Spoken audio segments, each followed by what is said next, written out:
Olá, meu irmão, minha irmã, meu amigo, minha amiga. É bom ter você mais uma vez aí, acompanhando mais um estudo da série de estudos bíblicos que estamos gravando e disponibilizando todo mês aí para vocês. Eu quero cumprimentar a você, saudar a você com a saudação de Paulo a Tito, no capítulo 1. Eu estou usando aqui a minha Bíblia Almeida Corrigida Fiel, capítulo 1, versículo 4. A Tito, meu verdadeiro filho segundo a fé comum, graça, misericórdia e paz, da parte de Deus Pai e da do Senhor Jesus Cristo, nosso Salvador. Aqui, além da graça e da paz, ele inclui também a misericórdia, né? E é assim que eu vos cumprimento. Eu desejo que a graça, a paz, a misericórdia, também o amor de Deus, nosso Pai, de nosso Senhor e Salvador Jesus Cristo, seja com cada um de vocês. E eu os convido a orarem comigo, ajoelhados. Vamos nos ajoelhar para reverentemente falarmos com o soberano do universo, o nosso Deus, o nosso Pai. Oremos.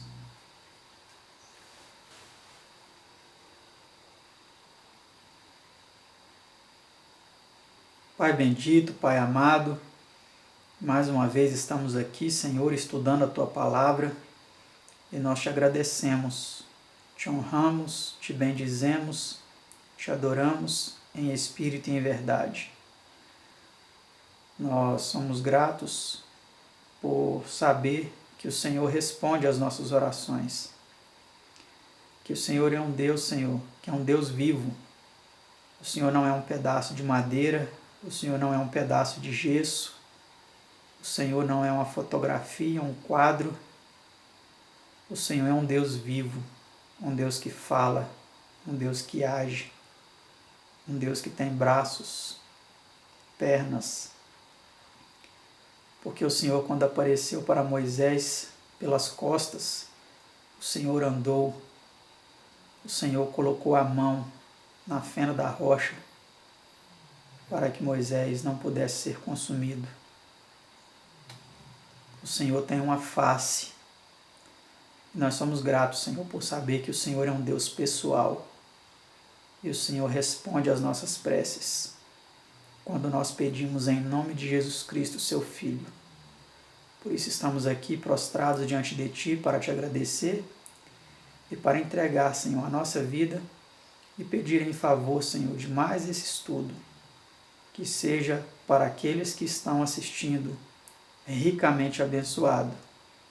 Te peço essas bênçãos e as agradeço. Em nome de Jesus Cristo, seu Filho. Amém. O estudo de hoje, resposta às orações, né? É um estudo composto por é o estudo de número 145, melhor dizendo, né? E ele é composto por 15 perguntas e respostas. Imagine se ele fosse composto por 145 perguntas, né, e respostas. Nós não conseguiríamos fazê-lo em 20 minutos, com certeza.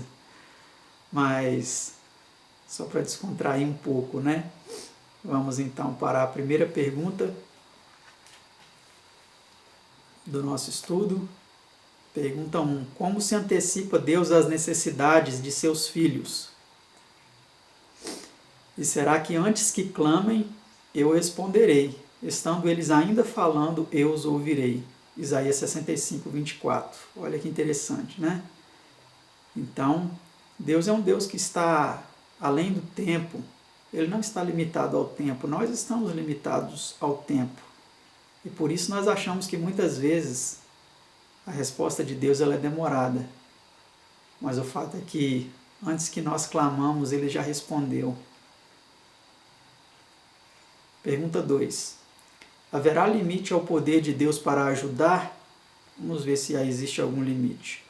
Ora, aquele que é poderoso para fazer tudo muito mais abundantemente, além daquilo que pedimos ou pensamos, segundo o poder que em nós opera. Efésios 3, 20. Então não há nenhum limite, né? Não há limites para Ele. Ele é o Deus ilimitado. Pergunta 3. Como promete Deus suprir as nossas necessidades? O meu Deus, segundo as suas riquezas, suprirá todas as vossas necessidades em glória, por Cristo Jesus. Filipenses 4, 19. Então, todas as nossas necessidades, né? E nós precisamos diferenciar necessidades de vontades. Muitas vezes nós temos vontades, mas será que são, de fato, necessidades? Às vezes temos vontades e achamos que são necessidades.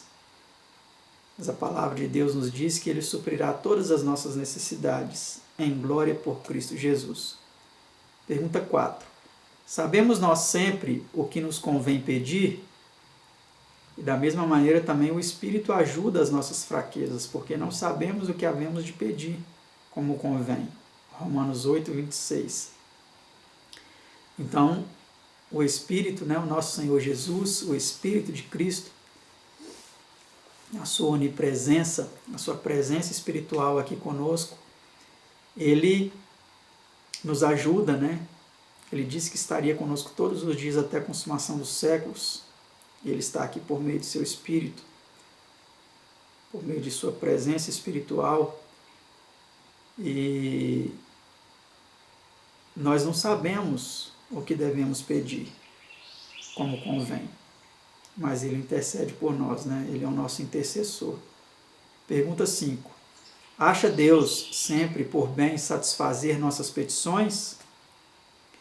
Acerca do qual 3 vezes orei ao Senhor para que se desviasse de mim, e disse-me, a minha graça te basta, porque o meu poder se aperfeiçoa na fraqueza.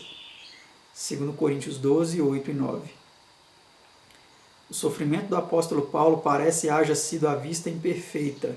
Atos 9, 8 e 9, verso 18 e 22, 11 a 13. A conservação desse defeito seria constante lembrança de sua conversão e assim uma bênção disfarçada. Então, nem sempre Deus satisfaz as nossas petições, né? Um exemplo clássico é o apóstolo Paulo, que pediu para que Deus removesse o espinho na carne e ele não removeu, né? Pergunta 6. Que devemos fazer caso não tenhamos imediatamente a resposta a uma oração? Descansa no Senhor e espera nele. Salmo 37, verso 7. Não é necessário nem comentar, né? Pergunta 7. Por que foi dada a parábola da viúva importuna? E contou-lhes também uma parábola sobre o dever de orar sempre e nunca desfalecer. Lucas 18, 1. A viúva importuna foi atendida em virtude de sua persistência. Deus quer que o busquemos e busquemo-lo fervorosamente quando oramos. Ele é galardoador dos que o buscam diligentemente. Hebreus 11, verso 6. Então precisamos insistir, né? Bater, clamar, nunca desfalecer. Pergunta 8. Como orou Elias antes de obter a concessão de seu pedido? Elias era um homem de natureza igual à nossa. As demais traduções falam com as mesmas paixões, né? E pediu com um fervor que não chovesse, e não choveu sobre a terra durante 3 anos e 6 meses. Tornou a pedir e o céu deu chuva, e a terra produziu o seu fruto.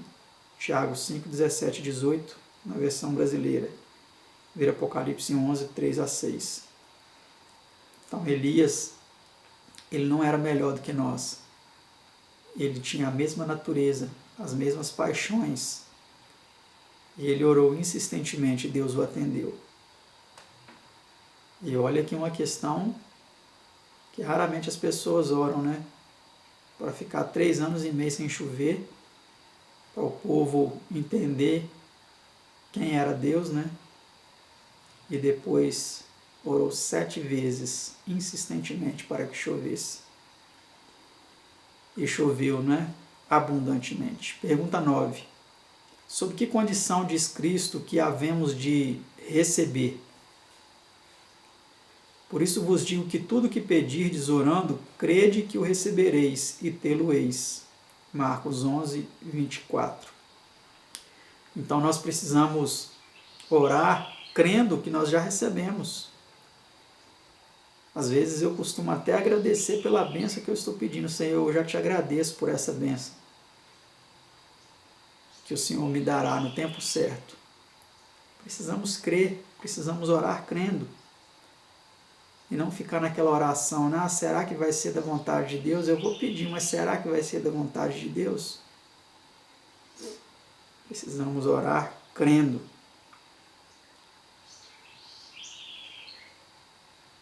Que o recebereis e tê-lo-eis. É certo que precisa haver um equilíbrio, né? Paulo orou 3 vezes e Deus não concedeu, e Deus lhe respondeu porque não estava concedendo. Mas, para nós conhecermos a vontade de Deus, precisamos estar em íntima ligação com Ele, estudando a Sua palavra,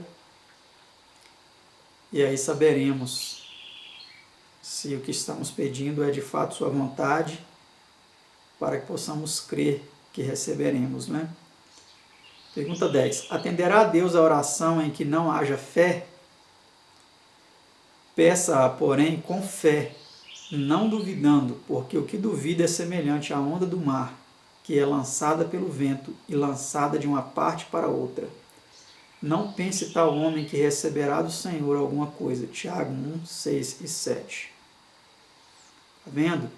Então, nós jamais devemos orar duvidando. Se você não tem fé, se você não acredita, eu não digo para você não deixar de orar. Ore, mas ore a Deus pedindo que Ele te ajude a ter fé. E estude a palavra, porque é a palavra que nos encoraja a ter fé. Quando nós vemos a forma como Deus atuou, os exemplos do passado, e vamos internalizando essas mensagens, essas histórias, esses ensinos, essas exortações, a nossa fé vai sendo fortalecida, né? O apóstolo Paulo disse que a fé vem pelo ouvir, e o ouvir da palavra de Deus, ou estudar, né? Pergunta 11. Que petição podemos confiantemente esperar que Deus atenda? E esta é a confiança que temos nele, que se pedirmos alguma coisa segundo a sua vontade, ele nos ouve. E se sabemos que nos ouve em tudo que pedimos, sabemos que alcançamos as petições que lhe fizemos. 1 João 5, 14, 15. A vontade de Deus exprime-se em sua lei, suas promessas e palavra. Salmo 40, verso 8, Romanos 2, 17, 18 e 1 Pedro 1, 4. Então aqui está a vontade de Deus, né? A vontade de Deus está expressa em sua lei, em suas promessas e sua palavra. Se nós estamos pedindo algo contrário a isso, e mesmo que nós recebamos, podemos saber que não vem de Deus. São outras forças que estão atendendo. Porque o inimigo das almas, ele também atende certas coisas. Aqueles que estão no erro.